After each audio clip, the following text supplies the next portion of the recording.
Hey, what it do, sports runner? Welcome to the Real Untouchable Podcast, man, with Ray Diggs, man. Hey, I got a great segment for y'all, man. Hey, we're about to get to talk about college football, week one. Hey, the recap. Alabama loses at Florida State. What?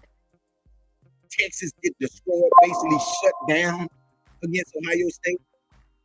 LSU goes to Death Valley 2 and beat Clemson. Oh, man, we had a hell of a week of college football. But hey, y'all know what we do, man. Before we get this thing jumping, make sure y'all go ahead on and we got to go ahead and get this intro. Make sure y'all go ahead and just get you something to drink while I get this intro.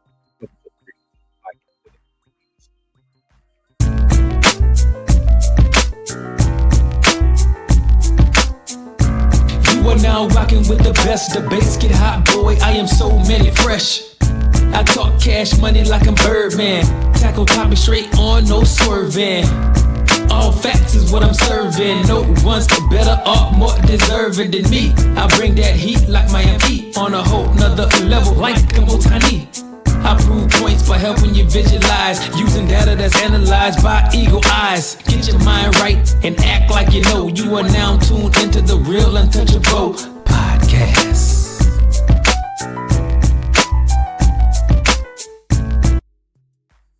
Hey, what it do, world? And welcome to the Real Untouchable Podcast, man, with me, Ray Diggs. We're about to go ahead and talk about college football. Week one. Alabama loses at Florida State. Texas goes down there against Ohio State and loses. LSU goes on the road and beat Clemson. But before I get started, man, we're going to talk about the top 25. We're going to go ahead and start it off with Nevada, Penn State. Penn State dominated 40-11. Okay. Marshall goes down there to Georgia to face the Dogs. He telling everybody, man, you might need to play against a Marshall in week one. Alabama, wink, wink. Texas, wink, wink. You might need to play against a Marshall like Georgia did. But hey, that's neither here nor there. But Georgia takes care of business 45-7. Hey, Montana goes to Oregon, Outson Stadium. Yes, the mascot head came off. But guess what? DeCorian Moore. I told y'all this kid was special. And what do Oregon do with Dante Moore? They dominated 59-13. Hey, North Arizona played against Arizona State. They're back again, y'all. They don't got a Skittle Bowl, but hey, they still got a hell of a team led by their head coach. And they won in week one, 38-19. Michigan, number 14, Michigan against New Mexico at the Big House. They ended up winning behind star freshman quarterback Bryce Underwood, 34-17. We had Long Island against number 15 Florida, DJ Lagway, and these dudes dominated 55-0. We had East Texas against SMU. That game right there was pretty much, they were just torn around with East Texas. SMU dominated 42-13. North Dakota against number 17 Kansas State. Going into this week right here, I'm worried about Kansas State. I don't think Kansas State might not be ranked this week. After what, they won the game 38-35, but they played against an FCS school. After losing in week one, then you come out here in week two and you ended up playing the way you played, 38-35 against the FCS school. I'm worried about Kansas State, but they won this game here. We had Illinois State at number 18, Oklahoma. Oklahoma won 35-13. We had University of Texas San Antonio. They played against Texas A&M. Texas A&M dominated. But guess what? Texas A&M will have a tough one on their hand this week as they play against Notre Dame. I think that's going to be a very, very good game. We had Old Dominion against number 20, Indiana. Indiana won, 27-14. That was a closer game than I expected. But I do expect Indiana to take a step back this year. Okay? We had Georgia State against number 20, Ole Miss, Old Lane Kiffin. Hottie dominates 63-7. And that's exactly what you're supposed to do when you face against a team that you are superior to. We had South Dakota against number 22, Iowa State. Iowa State, another dominant victory. But guess what? I was talking to my coworkers today. Iowa in Ames this weekend against Iowa State in Ames this weekend against Iowa. I think that's right there going to be a barn burner. Now, one of these teams has to lose. Man, Iowa State is a hell of a team because they dominated South Dakota 55-7. Arkansas Pine Bluff went on the road to Texas Tech at number 23 Texas Tech, and Texas Tech pretty much beat them down to the floor. Beat them down to the floor. 67-7. Beat them boys by 60. UAPB, y'all need to turn that money down next time. And then we also had number Syracuse at number 24 Tennessee. This right here is, hey, they don't have Nico anymore, but guess what? This team right here still put up monster numbers offensive, and they won this game 45-26. We had number 6 Notre Dame at number 10 Miami. Miami ended up getting this win. I wasn't impressed with neither one of these teams. I think that CJ Carr, I don't know if he's the answer for Notre Dame at the quarterback position, but I will say this. Carson Beck, you've been in college way too long to still be throwing for 200 yards. You still, the minimum that you should be throwing for, it's a minimum of 275 to 300. But hey, who am I? I don't know nothing about football. But hey, Miami got the win, and they moved to 1-0. And then we have Virginia at number 13, South Carolina. South Carolina won that game 24-11. All right, now we're going to go down here to the big game. We had LSU, number 9 LSU, traveling to number 4 Clemson. They went down there and pretty much defensively, LSU looked like a national championship team. They look like there might be 1A, 1B to Georgia in the SEC. Their defense is back with Harold Perkins and Weeks. They dominated Clemson's offensive line. They put Cade Kupnick on his butt so many times. Every time he threw the ball, it seemed like he hit the ground. And I think that right there why I feel that LSU is a championship team this year. As long as they can get their offense going with Caden Durham and Nussmeier and the rest of them dudes, I think that this team right here can easily be a national championship contender, at least a college football playoff contender. But they dominated the second half. They only won the game 17-10. Clemson had many opportunities to tie the game up, but it was just all LSU defense in the second half.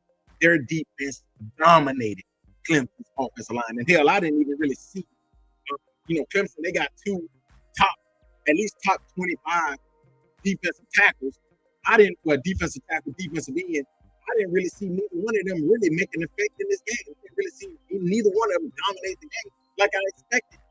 So, but I expect the Clemson to bounce back. I know that it was just the first week. I think that Cade Kupnick, he's still one of the best quarterbacks, if not the best quarterback in all of college football. So I expect for them to bounce back, and I expect for LSU to keep doing what they're doing.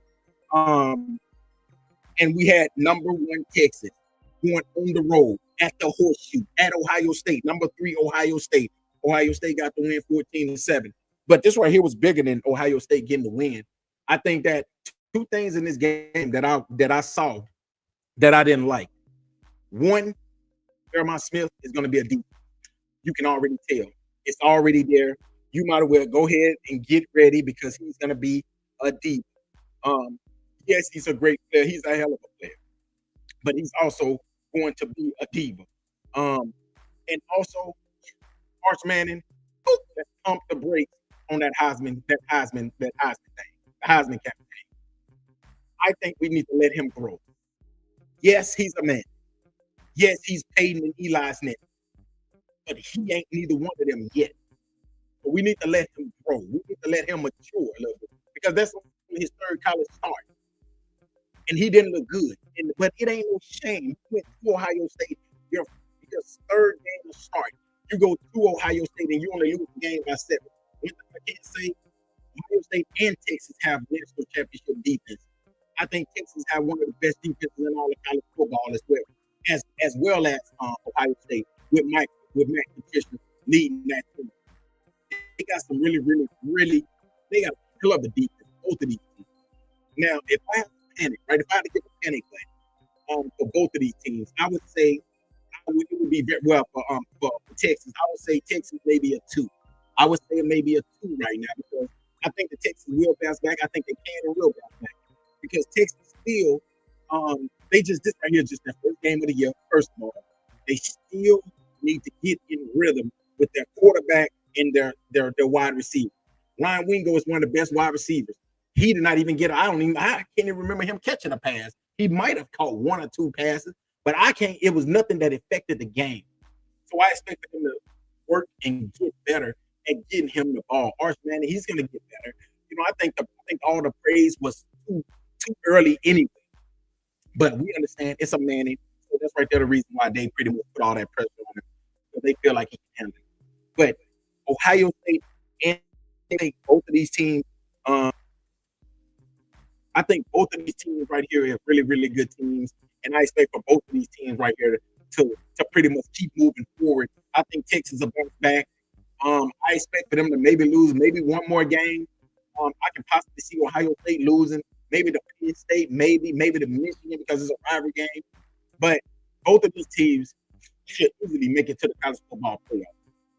And then we had number 8 Alabama going to Florida State and losing to the Florida State Seminoles, 31-17. Now I'm about to ready to go off this. Now listen, this is right here is a problem that I have with Alabama. And I said this today. I think that this Alabama team plays like a Pac-12 team. That's just in my opinion. I think that they are a Pac-12 team. What do I say about that? Hey, what do you mean when you say a Pac-12 team? I feel like they play a weak brand of football. I think that they're weak. I think that their defense is weak.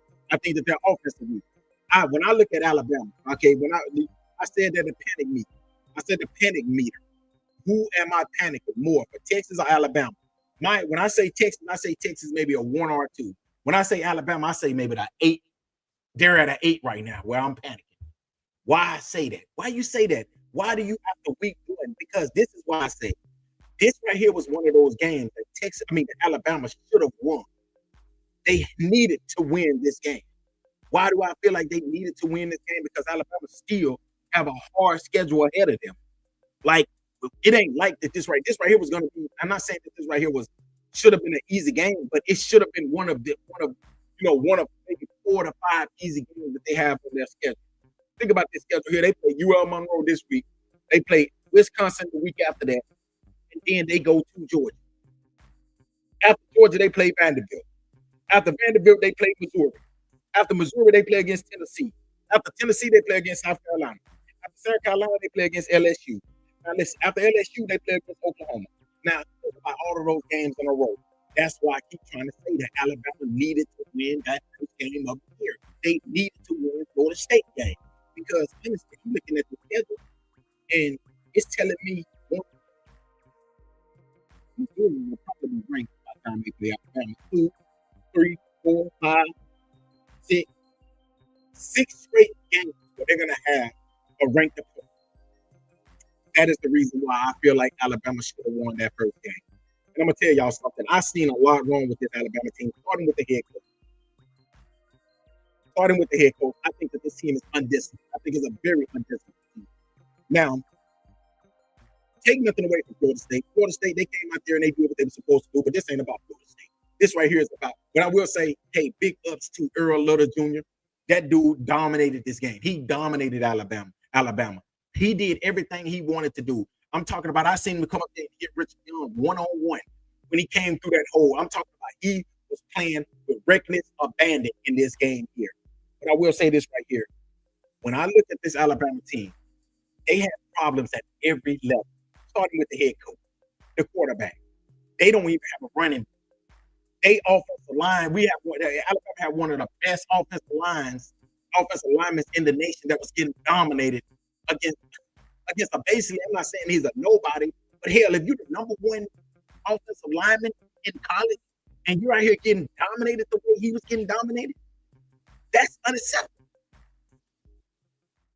Okay, that's unacceptable. So, offensive lineman, you got issues. Defensive lineman, you had issues. Man, I'm gonna tell you, when the game first started, I was like, dude, they ain't getting no pressure. LT Overton, no pressure. The defensive ends, no pressure. I'm talking about missing tackles. Amari Jefferson and Dante Lawson, you still missing tackles, bro. This is like your 6th year in college. And you still missing tackles. Amari Jefferson, I'm going to be honest with you, bro. I don't know if linebacker is what you should be doing. I'm just going to be honest with you. Because when you in game, be real. I did not see you. I might have seen you make one tackle, one. Now all the rest of them you missed. And I'm still kind of. I was listening to what one of I think it was Josh Pratt. He was saying about the secondary, like this is one of the best secondaries I've seen. I didn't see that. First of all, Zayden Smith. I mean Zayden. I forgot his name. Zayden number 2. Him. Hey. He missing. He once he wrap up with the guy still takes him another 5 yards. Damani, what's his name is number 1. And oh my God, I'm just hold on. I can get it. I'll get their names for you. I can get it. I can get their names. Hold on real quick. But those two, man, listen. Hold on. Here they go. Yeah, Zayden Brown and what the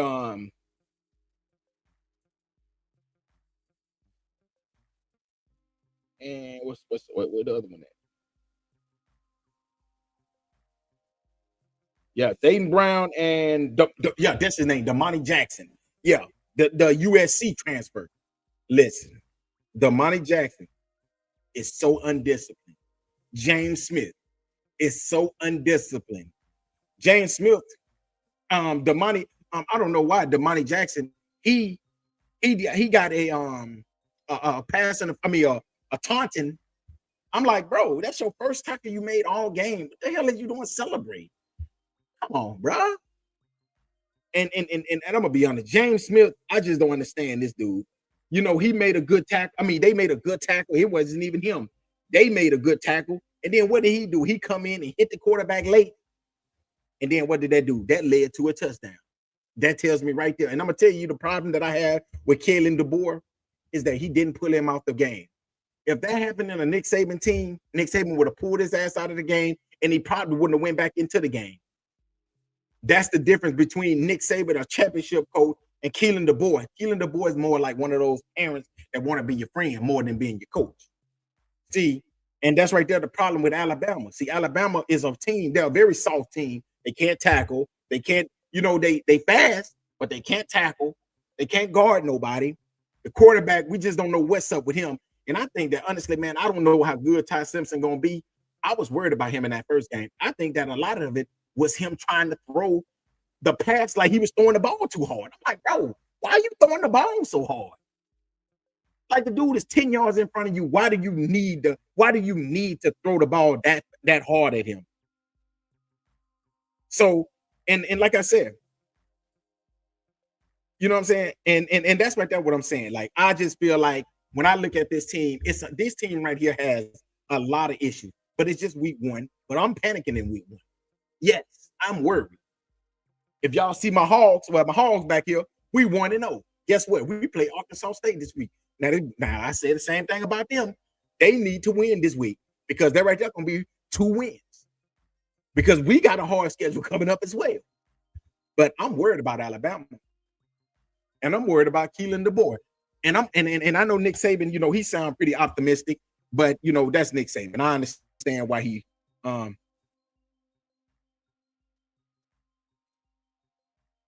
yeah, I understand why he said what he said, but I do feel that this team is in trouble. This Alabama team here is in a lot of trouble. And if we don't fix these issues within these next 2 weeks, we're going to have these next 3 weeks because we play UL Monroe, then we play Wisconsin, and then we get a bye week before we go to Georgia. If they don't fix these issues the next 3 weeks, we're going to be in for a long season. We're going to be in for a very long season. I think that they can fix it. I don't know if they will fix them. But they said they had a players-only meeting. Why you having a players-only meeting in week 1? Oh, it's going to be a long season. It's going to be a very long season. So when I look at this team right here, man, this Alabama team, their ceiling is about 9 wins, 10 wins. But I can see the floor coming out and them getting about 7 to 8 wins. But we'll have to see. I'm not going to underestimate them. But like I said before, this right here was week 1, and we'll see. I will be on again Thursday giving you all my predictions for week 2. It's gonna be another great week in week 2. So make sure y'all tune in. I think I'm gonna do a little bit better than I did in week 1. So make sure y'all tune in, man. And thank y'all again for listening to another great segment of the Real Untouchable Podcast, man. With me, Ray Diz. Until next time, y'all have a great Monday. My bad, Tuesday. Peace.